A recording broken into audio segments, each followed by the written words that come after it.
जनता के लुटेरों, सुन लो बलराम शुक्ल की ये कविता। धिक्कार करती है मेरी वाणी दुर्गतिग्रस्त भारतवर्ष के उन नेताओं की, जिन्होंने लोगों के कठिनाइयों से कमाए हुए पैसे लूट लिए, जिन्होंने समाज में आर्थिक विषमता से बढ़ी हुई खाई और अधिक चौड़ी कर दी।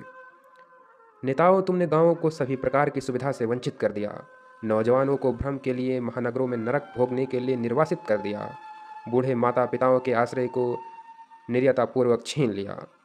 जरा बताओ, तुम्हारे अतिरिक्त अब और किसे दोष दिया जाए? तुम लोगों को केवल अन्न की भुखमरी से नहीं बल्कि सुशिक्षा की कमी से भी अचेत कर दिया, जिससे वे शारीरिक और मानसिक दोनों प्रकार के सामर्थ्य से विहीन हो गए। तुम्हें अपदस्थ न कर दें, जैसे ऋषियों ने दृढ़वेन को अपने हुंकार से अपदस्थ कर दिया था। कसम खाकर कहता हूँ मैं, नौजवानों के पिचके हुए गालों में पड़े गड्ढों के घने अंधेरों की, कुपोषित युवतियों की सोखती छातियों की, लाचार बूढ़ों के कांपते हाथों की।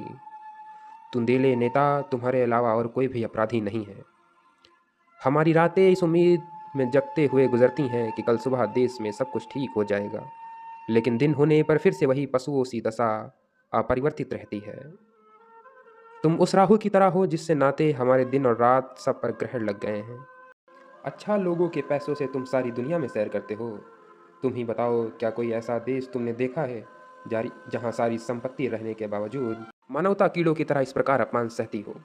तुमने बच्चे से उसका बचपन, जवानों से उनकी जवानी, माओ से उनके बेटे और बाप से आराम सब छीन लिया है विक्षप्रचित। तुमने समाज में सारी व्यवस्थाओं को विश्रंखलित कर दिया है।